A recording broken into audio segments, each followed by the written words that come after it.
Computer. अच्छा जी, मई जून 2023 variant 2। मई sir जून। जी। एक topic पूछना था। जी। सर एग्रीगेट डिमांड, वो सॉरी क्या बोलते हैं, मॉनेटरी पॉलिसी समझा सकते हैं? नहीं, वीडियो देख लो जाके। Okay sir. क्या समझना है उसमें? पूरी मॉनेटरी पॉलिसी समझानी है? नहीं इसका सर सर, मतलब एक्सपेंशनरी। क्या मसला है उसमें? स्पेसिफिक मसला बताओ। सर वो उसका समझ आती है लेकिन उसमें लिखने में नहीं आता, तो उसकी क्या तरीका करे बंदा? उसका क्वेश्चन करो और मुझे चेक कराओ, ये तरीका करो। Okay sir. ये क्वेश्चन था भाई। Yes sir. ये हमने किया नहीं है। सर कल मैंने आपको बोला था, आपने स्टार्ट किया था बट फिर आपने नहीं करवाया था। ये हमने कल डिस्कस किया ना सारा। You want this to be done पूरा का पूरा? यस। ऑल राइट, फाइन, ठीक है, ठीक है भाई, ये करना है प्रोटेक्शनिज्म वाला। Protectionism is the best way to correct deficit in a current account of the balance of payment. Best way है तो फिर कोई और भी, फिर कॉन्ट्रैक्शनरी वो लानी पड़ेंगी। Did we do expenditure switching and expenditure reducing policies? नहीं, एक्सपेंडिचर रिड्यूसिंग और डैम्पनिंग की भी है ना हमने पॉलिसीज। A2 में तो की नहीं है, AS में भी की हुई नहीं सर। है। एक्सपेंडिचर स्विचिंग और एक्सपेंडिचर रिड्यूसिंग पॉलिसीज नहीं की भी, बेसिकली उसका क्वेश्चन है। नहीं सर, नहीं की नहीं। ऐसा कैसे हो सकता है? ऐसा नहीं हो सकता। नहीं किए सर, फिर ये मीटू पॉलिसी को हमने नहीं कराई की। होंगी आपने। ना करें भाई, ये तो मैं मिस कर ही नहीं सकता। देखें, बैलेंस ऑफ पेमेंट को ठीक करने की दो पॉलिसीज हैं। एक होती है एक्सपेंडिचर रिड्यूसिंग पॉलिसी, और दूसरी होती है इसको एक्सपेंडिचर डैम्पनिंग पॉलिसी भी कहते हैं। ठीक है, इसको एक्सपेंडिचर डैम्पनिंग पॉलिसी भी कहते हैं। और एक होती है एक्सपेंडिचर स्विचिंग पॉलिसी।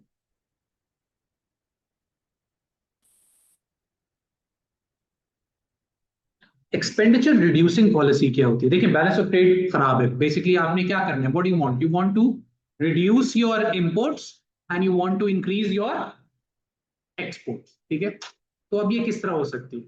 पहला है एक्सपेंडिचर स्विचिंग पॉलिसीज कि these are policies that switch the expenditure, policies that switch the expenditure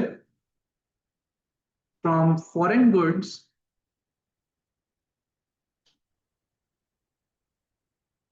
to domestic goods। जो कि आपका खर्चा लोगों का स्विच कर दे foreign goods to domestic goods की तरफ। ठीक है। सर सर ये टैरिफ्स वगैरह की तरह। Yes, this includes all protectionist policies. ये क्या इंक्लूड करता है? सारी protectionist policies such as tariffs, quotas, embargoes, ये सारी चीजें, एक्सेट्रा एक्सेट्रा। बात समझ आई? तो पहला तरीका क्या, आप स्विच कर दें, लोग इंपोर्टेड चीजें कम लें, एक्सपोर्ट और डोमेस्टिक चीजें ज्यादा लें। एक और तरीका भी है क्या, when the expenditure in the economy is mainly on imported goods। जब एग्रीगेट एक्सपेंडिचर का एक बहुत मेजर पोर्शन क्या होता है, इंपोर्ट्स होता है, तो बजाय इसके कि वो खाली इंपोर्ट्स को टारगेट करें, गवर्नमेंट क्या करती है, वो पूरे एग्रीगेट एक्सपेंडिचर को कम कर देती है, लोगों की इनकम को कम कर देती है। इकोनॉमी में याद रखें, जब इनकम कम हो जाएगी तो क्या होगा? तो इंपोर्ट्स कम हो जाएंगे। मुल्क में जब इनकम कम हो जाएगी तो इंपोर्ट्स कम हो जाएगी। तो अब ये पॉलिसीज क्या कहती हैं, इनका नाम क्या है, एक्सपेंडिचर रिड्यूसिंग या एक्सपेंडिचर डैम्पनिंग। ये पूरी एग्रीगेट डिमांड को कम कर देती है। सर ओवरऑल कंजम्पशन भी तो कम हो जाएगी ना इनकम बेशक कम हो होने जाए, से। बेशक हो जाए। This is what you need to prioritise. और ये करने के लिए दो पॉलिसीज आपने पढ़ी नहीं है। एग्रीगेट डिमांड साइड, कॉन्ट्रैक्शनरी, दो डिमांड साइड पॉलिसीज हैं, वो कौन सी हैं? Contractionary fiscal policy and the other is contractionary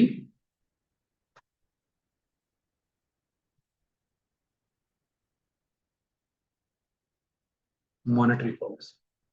contractionary fiscal policy में क्या करते थे हम? टैक्सेस ज्यादा, गवर्नमेंट एक्सपेंडिचर कम। कॉन्ट्रैक्शनरी मॉनेटरी पॉलिसी में क्या करते थे?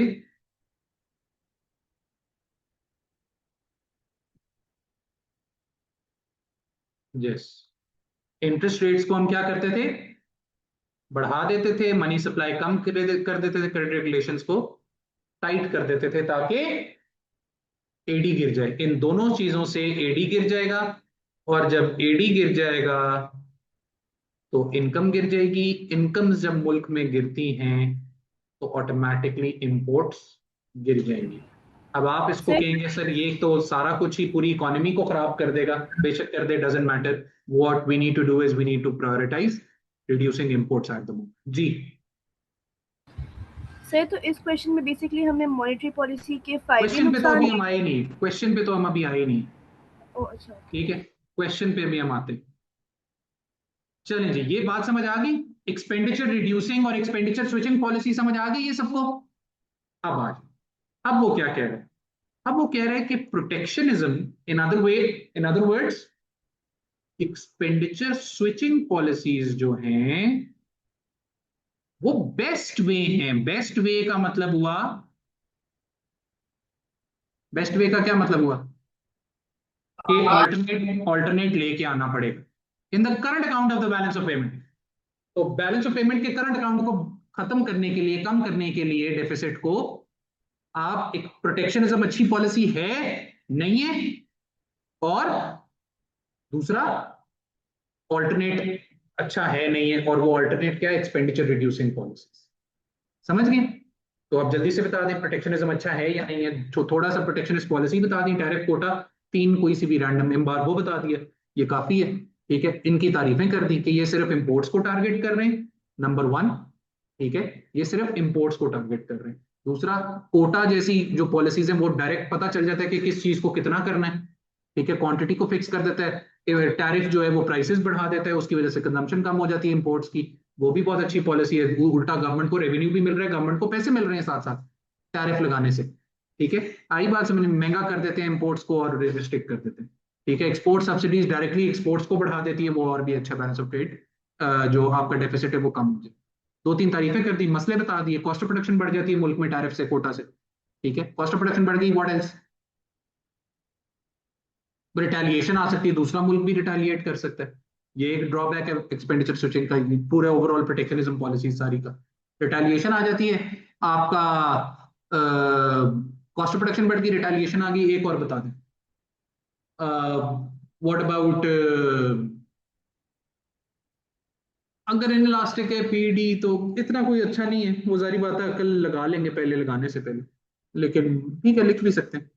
और बहुत सारे हैं, आप लिख दें कि स्पेशलाइजेशन नहीं होगी, स्पेशलाइजेशन से रोक देंगे, स्पेशलाइजेशन के एडवांटेजेस, फ्री ट्रेड को रोकेगा, स्टफ लाइक दैट।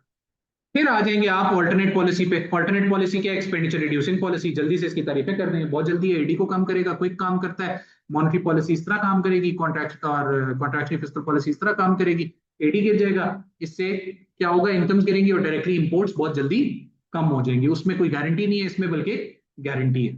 ठीक है, फिर इसके नेगेटिव जो बता दें, इसके नेगेटिव में ये बता दें कि इनकम गिरेगी तो ओवरऑल लिविंग स्टैंडर्ड भी गिरेगा, उसके साथ साथ जीडीपी भी तो कम हो रहा है, जीडीपी भी कम हो रहा है और एम्प्लॉयमेंट भी गिर रही है आपके मुल्क में इंपोर्ट्स के साथ साथ।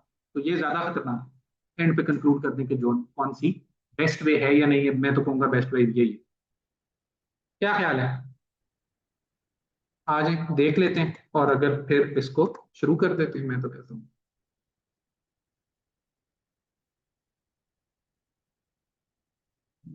कुछ इतना सॉलिड नहीं है, फिर भी लिख सकते हैं। ठीक अभी था।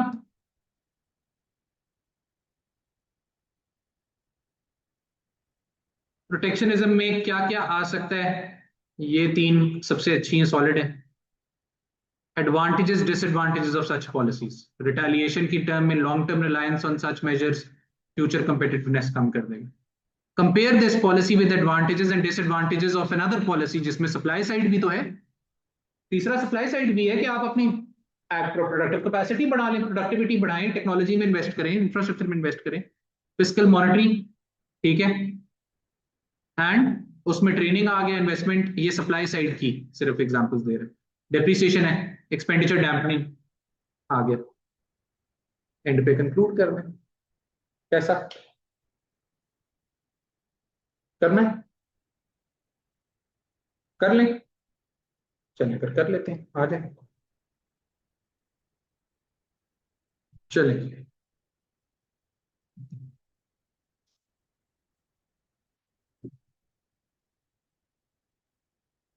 अच्छा, बाय द वे कोई और भी कुछ पूछ रहा था, वो कौन था?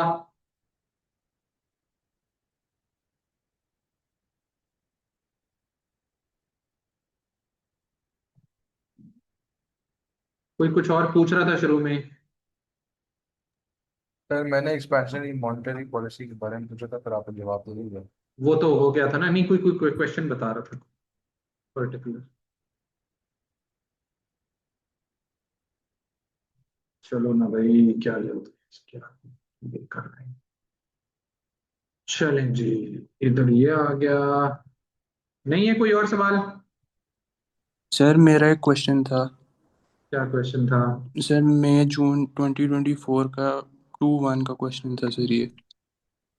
एक सेकंड खोल लेते हैं. मई जून 2024 4 2-1. यस. मैंने आपको चैट में भेजा हुआ है वो 2023 का 23 वेरिएंट. उसके मुझे 2 क्वेश्चंस नहीं समझ आए, तो वो आप करवा देंगे इसके बाद? चलें वो भी कर लेते हैं, देख लेते हैं. एक सेकंड. सर क्वेश्चन 4 है. अच्छा, एक सेकंड.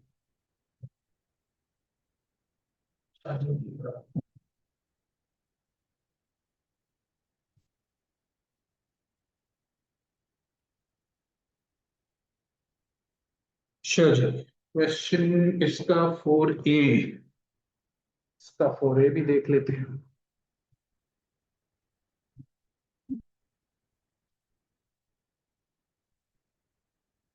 ये किसने पूछा है?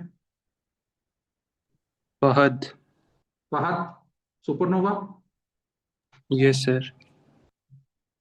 शुक्र करो अभी तुम मेरे सामने नहीं बैठे हुए फहद. इसमें क्या है यार, ये तो हलवा 4A, ये जो सामने नजर आ रहा है.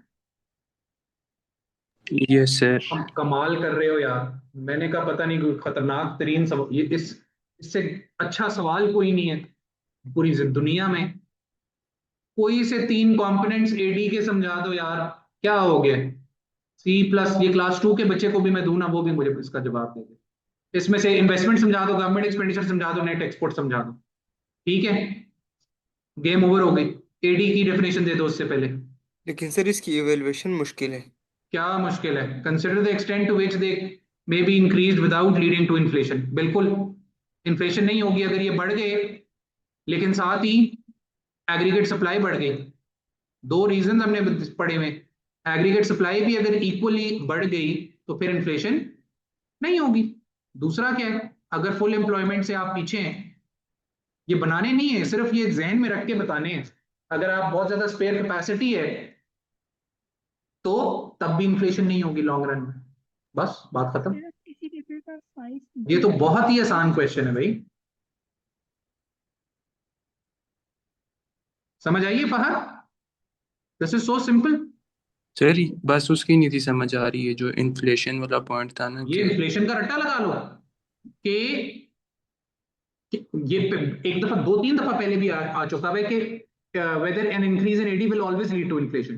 It will not always lead to inflation when an increase in AD is equally matched by an increase in aggregate supply at the same time. For example, due to a reduction in cost of production, then the increase in AD will not lead to inflation. Okay? As an increase in aggregate supply will reduce the price levels.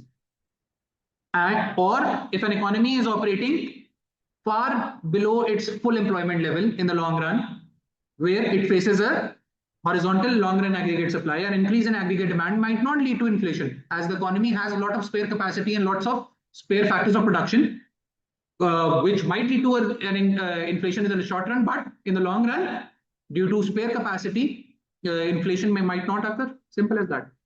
हाँ जी, अब कोई कुछ बोल रहा था दोबारा कि मैंने उसमें भेजा है 5B of this paper. 5B of this paper. Expansionary monetary policy would most likely to enable a government to meet its economic objectives of low unemployment rate. ये तो simple expansionary. Which expansionary monetary policy would be most likely to? Which expansionary macroeconomic policy?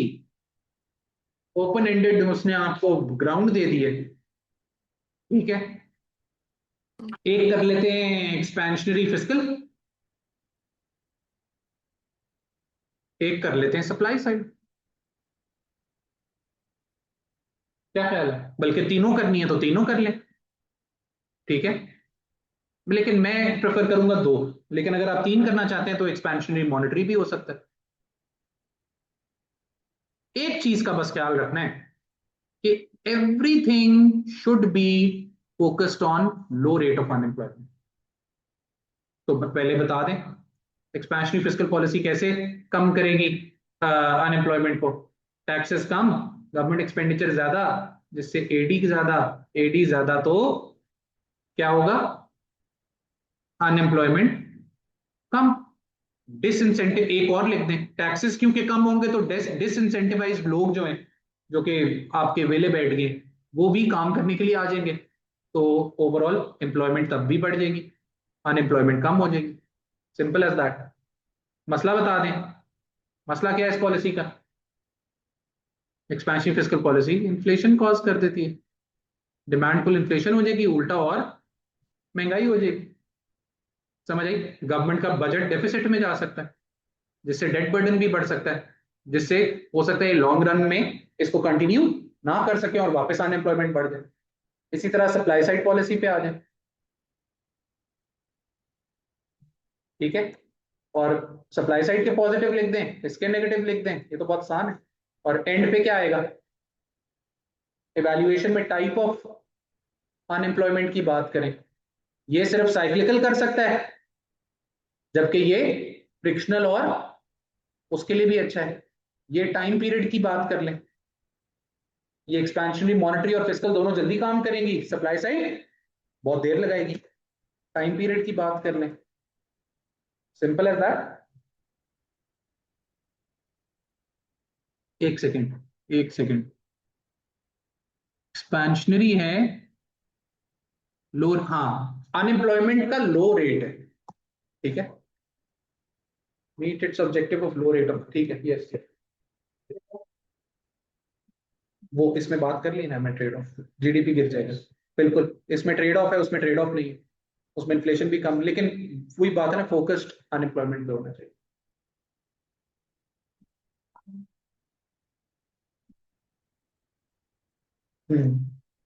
इसके अंदर होगा, demand side policies में होगा, supply side में नहीं होगा. इजी. हाँ जी, बताएं फिर कौन सा करें? खत्म हो गए हैं क्या? किसी का और है कोई? फातिमा अली इमरान के हैं. सेक्शन बी का 2A भी है, 2B भी है, 4A भी है, 4B भी है. करोड़ बता दिए आपने. चले देख लेते हैं.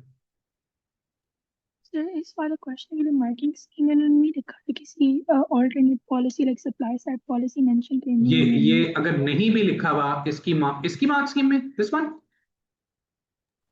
यस सर, सप्लाई साइड का नहीं है. बेशक ना हो, एक्सपेंशनरी तो है ना.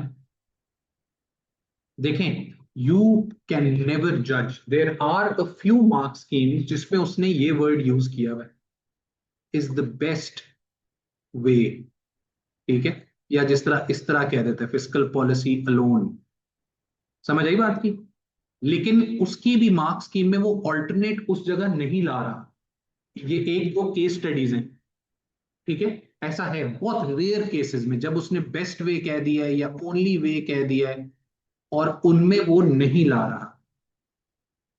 तो अब मुझे बताएं कि 97% वो लाता है, ऑल्टरनेट मांगता है और ऑल्टरनेट का एनालिसिस मांगता है. 3% वो नहीं मांगा, तो अकल क्या कहती है, क्या किया? आपने देना है ऑल्टरनेट, बात खत्म। Best way, only way, most effective, least effective, समझ रहे हैं? These words you have to bring in an alternate, end of story, period. आपकी में नहीं कह रहा ना है, कैसे पता चले? ठीक है, 97%, 99% वो कहता है। ठीक है, देख भी लेते हैं क्या कह रहे हैं इसके मार्क्स की। यही तो सारी गेम है, इसीलिए कुछ भी वो नहीं है, ऑब्वियस नहीं है कि हमेशा वो ये करेगा। Advantages and disadvantages of at least two expansionary to keep, for example, one might be expansionary supplies. ला तो रहा है, वही क्वेश्चन है, ये ला तो रहा है सप्लाई से, नहीं यही था ना, to meet low rate of unemployment, expansionary maximum, क्या तो रहा है? This chosen policy must then be contrasted with an alternative policy. क्या तो रहा है भाई? मैं भी हैरान हो गया कि खैर वो कभी कभार नहीं भी कहता, लेकिन वो सिर्फ उसने 6 मार्कर्स में नहीं कहा कभी। कह तो रहा है ऑल्टरनेटिव पॉलिसी, जो कि एक्सपेंशनरी मॉनेटरी भी हो सकती है, एक्सपेंशनरी फिस्कल भी हो सकती है।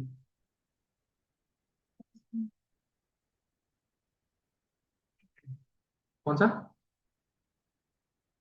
एडी के कंपोनेंट्स क्यों?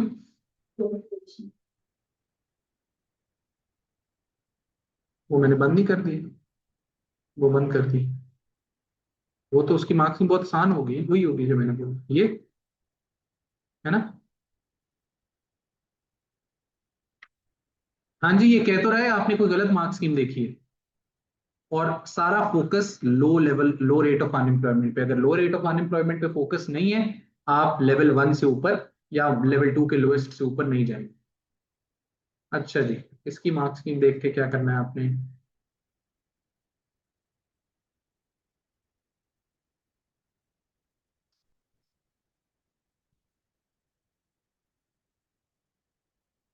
ये पी कंपोनेंट्स कोई से भी बता दें, लिस्ट, खाली लिस्ट करने से कोई फायदा नहीं है, उनको समझाना पड़ेगा। Cause of inflation where AD, एक second, rises more than AS may not occur, economy is operating less than capacity, AD also increase। evaluation फिर इस केस में क्योंकि उसने उधर ही दे दिए, तो clearly considers both sides, क्योंकि उसने वो सारा काम ऊपर ही कर दी, इधर कर दी, बस वो उसी को रिपीट कर रहे होंगे आप इस तरह से। जी पूछें। सर जब प्रोटेक्शनिज्म का कोई क्वेश्चन आता है उसमें हम टैरिफ्स या कुछ लिखते हैं, तो उसके एडवांटेजेस में हम जनरल प्रोटेक्शनिज्म का एडवांटेज लिख सकते हैं? इस तरह के क्वेश्चन में चल जाएगा, लेकिन अगर फोकस्ड है, अगर वो बात ही टैरिफ या कोटा की कर रहा है, तो फिर आपने उसी के स्पेसिफिक लिखना है, लेकिन इस क्वेश्चन में चल जाएगा सब कुछ। ओके सर, थैंक हाँ, दिस इज समर 2023-22। हाँ जी, क्वेश्चन करना है या लोगों ने इतने अब क्वेश्चन भेज दिए? चलें, इसका 4A ये वाला कर ले। हमने एक देखा था ना, कंपैरेटिव एब्सोल्यूट वाला, देखा था नहीं हमने? वैसे क्या कह रहे हैं, कंपैरेटिव नहीं हमने डिस्कस किया था, difference between the principles of absolute comparative को वो कर दें, ठीक है। Always more important to influence each country, उसी के ऊपर क्रिटिक है, हमने डिस्कस किया था पहले। एक सेकंड यार, ये मैं फातिमा इमरान के जरा देख लूं।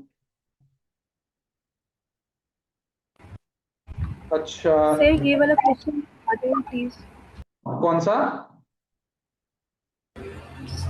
सर ये वाला, ये comparative and absolute advantage. Comparative absolute advantage एक वाहिद वो चीज है जो कि मैं आपको सजेस्ट करता हूं कि इसका क्वेश्चन ना करें अनटिल अनलेस बहुत ज्यादा ग्रिप हो या बहुत ज्यादा मजबूरी ना हो, ठीक है। आ जाए, two countries each produce two goods, two products and wish to trade with each other, explain the difference between the principles of absolute advantage and comparative advantage. यहीं पे रुक जाए। एब्सोल्यूट और कंपैरेटिव एडवांटेज में क्या डिफरेंस? एब्सोल्यूट क्या है? Quantity, more quantity than the other, और दूसरा क्या है? Opportunity cost, at lower opportunity cost produce कर रहा है। ठीक है, दोनों ट्रेड के फ्लो को समझा रहे हैं। Is this clear? बात समझ आई? और थोड़ी सी assumptions, set one can produce more of a certain product, comparative advantage when a certain lower opportunity cost than the other product, plus a simple explanation that one country may have an absolute advantage in both, जबकि दूसरे में opportunity cost. ये एक point है जो कि याद रखना है कि एक ही कंट्री को दोनों में एब्सोल्यूट हो सकता है, लेकिन ये हो सकता है कि किसी एक में उसको कंपैरेटिव नहीं है। अब आगे आ जाए, सवाल पूछ के whether the principle of comparative advantage is always more important influence when each country is deciding whether to trade with each other. Yes, पहले बोल दें yes, this is the most important. comparative advantage होता क्या है कि जब जितना जो जिस तरह सस्ता बना सकता है उसको उसमें स्पेशलाइज करेगा और दूसरी चीजों को बनाना छोड़ दे, तो इससे ट्रेड इनहांस होगा, इससे स्पेशलाइजेशन होगी, इससे ओवरऑल वर्ल्ड आउटपुट बढ़ेगा और सीन ऑन हो जाएगा। समझ आई? फिर आप बोले नहीं, कंपैरेटिव एडवांटेज सबसे इंपॉर्टेंट इन्फ्लुएंस नहीं है, करोड़ और चीजें हैं जो कि देखी जाती है। क्या? ट्रैवल डिस्टेंस, ठीक है, travel distance, type of product, मतलब आलू प्याज टिंडे टमाटर बेच के हम F16 तो नहीं खरीद सकते, तो टाइप ऑफ प्रोडक्ट के जिसमें स्पेशलाइज करना है, ओवर स्पेशलाइजेशन से बचना है। ठीक है, आपने ओवर स्पेशलाइजेशन से बचना है। और क्या फैक्टर्स हैं जब ट्रेड करते हुए? रिलेशनशिप, उसके साथ रिलेशन, लोकेशन, दूर कितना है, ट्रांसपोर्ट कॉस्ट, प्रोटेक्शनिज्म, तो करोड़ और चीजें जो कि कंपैरेटिव एडवांटेज के अलावा भी कंसिडर की जाती हैं ट्रेड करने से पहले। सिर्फ ये नहीं देखना कि हो सकता है ब्राजील और हम उसको मैंगोज बेच सकते हो, वो हमें कोई एक और चीज बेच सकता हो और बहुत जबरदस्त कंपैरेटिव एडवांटेज बन रहा है हमारा। लेकिन मसला क्या है, वो comparative advantage will be faded away because of transportation cost. Brazil दुनिया के एक कोने में, हम दुनिया के दूसरे कोने में, वहां से कुछ भी आएगा वो महंगा ही पड़ेगा, उनको भी महंगा पड़ेगा, हमें भी महंगा पड़ेगा। एक्सचेंज रेट लाई नहीं कर सकता, कंपैरेटिव एडवांटेज है लेकिन एक्सचेंज रेट नहीं लाई कर रहा दोनों का एक दूसरे में। हो सकता है यूके से मंगवाना हमें बहुत फीजिबल पड़ रहा, लेकिन जब हम अपनी करेंसी एक्सचेंज कराते हैं तो 400 रुपए का एक पाउंड मिलता है, वो सारा comparative advantage is lost. Simple. Advantages, disadvantages of using comparative advantage, whether or not analysis only considers an advantage, दोनों आने चाहिए। अब इसमें है क्या points to consider, and this is not an exhaustive list, इसके अलावा और भी जो आप सोच सकते हैं reason points को क्या, more efficient allocation हो जाएगी, world output बढ़ जाएगा, employment बढ़ जाएगी, living standard बढ़, ये कर दी तारीफें। ठीक है, तो comparative advantage की याद रखें, specialization सबसे बड़ा advantage है, world output बढ़ना advantage है, और trade enhancement से लिविंग स्टैंडर्ड्स बढ़ते हैं और एम्प्लॉयमेंट भी बढ़ती है। मसला क्या है, ओवर स्पेशलाइजेशन होती है, तो ये ना हो आप सब खा जाए, मतलब हम सारे रिसोर्सेज अगर लेट सपोज लगा दें मैंगोज की प्रोडक्शन पे, तो हम ओवर स्पेशलाइज कर दें एक ही चीज में। एक सैलाब आ गया जिसमें मैंगोज नहीं हो गए तो बस गए। ये MBS जो है सऊदीया वाला, वो क्यों अब टूरिज्म पे आ रहा है? क्योंकि उसने रियलाइज किया हमने ओवर स्पेशलाइज कर लिया ऑयल में, ये ना हो कल को ऑयल खत्म हो जाए या कोई ऑल्टरनेट एनर्जी का सोर्स आ जाए तो हम बैठे रह जाएंगे, हम तो गरीब हो जाएंगे 2 मिनट। इसीलिए उसने डाइवर्सिफाई करना शुरू किया, over specialisation. Strategic industry argument, ठीक है, क्या है ये स्ट्रेटेजिक इंडस्ट्री आर्ग्यूमेंट? ये अभी जो कतर कुवैत के सिस्टम ही नहीं चले, मिसाइल ही नहीं चले आधे से ज्यादा, सारे लिए हुए थे अमेरिका से, खुद कुछ नहीं बनाना आता, खुद पिस्टल तक नहीं बनानी आती उनको। तो स्ट्रेटेजिक इंडस्ट्री जब आप दूसरे को पकड़ा देंगे, आपने उसमें भी उसको आप छोड़ देंगे तो ऐसा नहीं होता। वेपन्स आपको खुद बनाने चाहिए। जी सर, अगर हम ओवर स्पेशलाइज कर लेंगे एक प्रोडक्ट में तो हम दूसरे प्रोडक्ट्स जो कि जिंदा रहने के लिए लाइक इम्पोर्टेंट होते हैं, हम उनके लिए ज़्यादा ओवरली डिपेंडेंट नहीं हो जाएंगे दूसरे कंट्रीज पे। यही तो है, किसी को तो ओवर स्पेशलाइजेशन, कि आप एक को कर लें दूसरे को नहीं। फिर स्ट्रेटेजिक इंडस्ट्री, ये दोनों आर्ग्यूमेंट्स आपने इकट्ठे बोल दिए। ठीक है, खाना पीना हम छोड़ दें, हम सिर्फ मशीनें बनाते रहें। ठीक है, इसीलिए अमेरिकन गवर्नमेंट बहुत हेविली सब्सिडाइज करती है किसको? अपनी फार्मिंग को, क्योंकि it does not want to rely, farming में प्रॉफिटेबल उस तरह नहीं है, बाहर से इंपोर्ट करना ज्यादा सस्ता है, लेकिन it does not want to rely on other countries for food, क्योंकि उनको पता है हम तो पंगे लेते रहते हैं दुनिया से। ठीक है, और एक्सचेंज रेट में not lie between two opportunity cost ratios, और भी इसके अलावा जो हमने सारे जिक्र किए। एंड पे टेबल्स और numerical examples are not expected, लेकिन अगर किसी ने बना दिया और अप्रोप्रिएटली समझा दिया तो सीन ऑन हो जाएगा। सर ये एक्सचेंज रेट वाला पॉइंट समझाएं जरा। एक्सचेंज रेट लाइन आना करे, याद है हमने कहा था कि 2:3 टू है और ये 1:, नहीं, ये 1:3 है और ये 1:4 है। ठीक है, तो इसके दरमियान में लाई करेगा 1:3.1 से लेके 1:3.9 तक फीजिबल है सिर्फ ट्रेड करना, उसके अलावा नहीं। समझ आई? और प्रैक्टिकली देखा जाए तो एक्सचेंज रेट जब डिफरेंट होते हैं तो वो कंपैरेटिव एडवांटेज लूज हो जाता है सारा। ठीक है, एक करेंसी इतनी महंगी है कि आप कर ही नहीं सकते। जी, do we get this?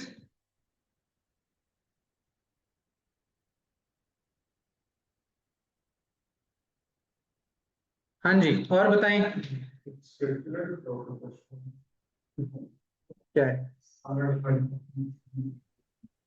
Circular flow के। अब पता है क्या हुआ है, आप लोग सिर्फ क्वेश्चंस रिपीट कर रहे हो क्योंकि हम सारे कर चुके हैं, लेकिन चलें देख लेते हैं।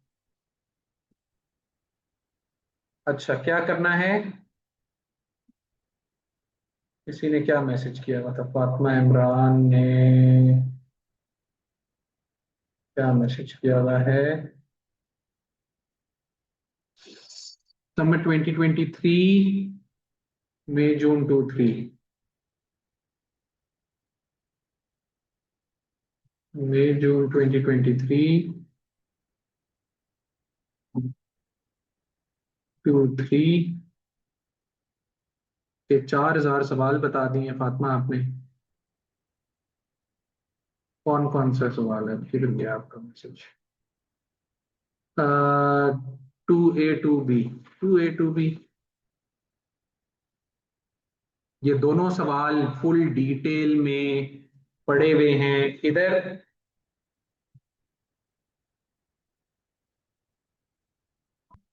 पुराने मैंने ये तो करोड़ दफा हमने किया है, पीडी वाईडी पे हमने महीना लगाया है, महीना पूरा। इसके तो मास्टर होना चाहिए आप लोगों को, कंज्यूमर सरप्लस वाले भी। ये दोनों फुल डिटेल में डिस्कस भी हुए हैं और पढ़े हुए भी हैं। ठीक है, उधर से जाके रेफर करें। माइक्रो पे तो हमने बहुत ज्यादा टाइम लगाया है। इसी का 4A उन्होंने भी यही कहा है। ये क्वेश्चन भी हुआ है, लिटरली लिखा हुआ है, पढ़ा हुआ है, वो जाके वीडियो देख लो। ये देखिए,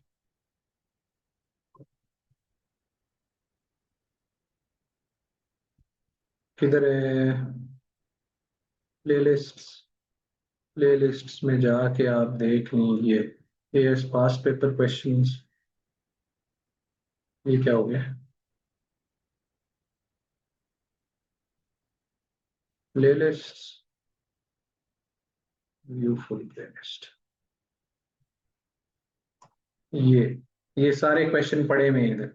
ये पीईडी के क्वेश्चंस में देखें, फिर आपका जो क्वेश्चन है वो भाईजान इसके साथ ये पूरा लिखा जो आप पूछ रहे हैं। ठीक है, ये पूरा डायग्राम के साथ सर्कुलर फ्लो का।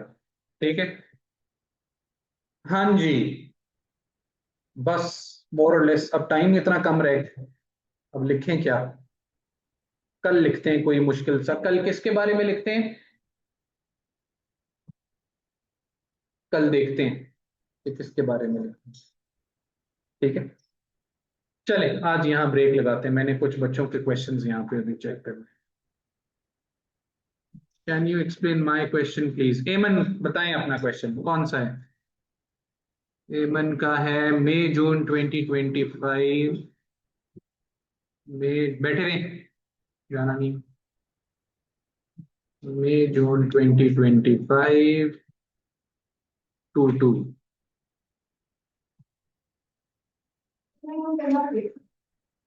यस।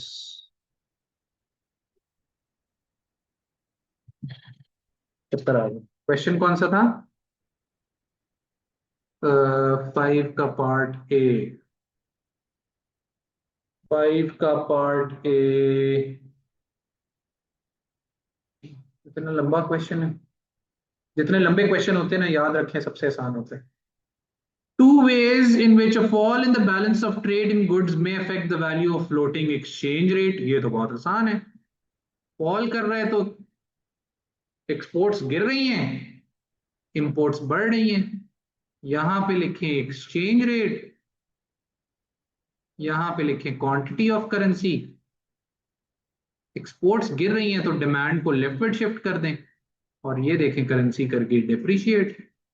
और इंपोर्ट्स बढ़ रही हैं तो इसी तरह यहां लिखें एक्सचेंज रेट, यहां लिखें ER1, और क्योंकि इंपोर्ट्स बढ़ रही हैं तो सप्लाई बढ़ा दें करेंसी की, और ये देखें ER1 से ER2 करेंसी दोबारा डिप्रिशिएट कर गई। गेम ओवर हो गई, 3 नंबर मुफ्त के मिल गए। Consider the extent to which a change in relative rate of interest between two countries may have a great, ये हमने किया नहीं था डिस्कस,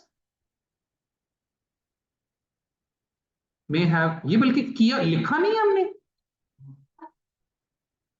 ये लिखवाया है मैंने। एमन इसकी वीडियो जाके देखें, ये तो हमने लिखा है बैठ के, इसकी वीडियो देखें जाके पास पेपर्स में यूट्यूब पे, ये मैंने लिखा है, पूरा आंसर लिखवाया है। एंड पे जाएगा उस वीडियो के, पूरा आंसर लिखा होगा। चलेंगे, यहां लग रही है आज की ब्रेक, और कल कुछ लिखते हैं कोई नया सवाल, ठीक है? मुश्किल सवाल पूछें, इजी सवाल ना पूछा करें, आज सबने इजी सवाल पूछे। चलें, रिकॉर्डिंग को करते हैं बंद।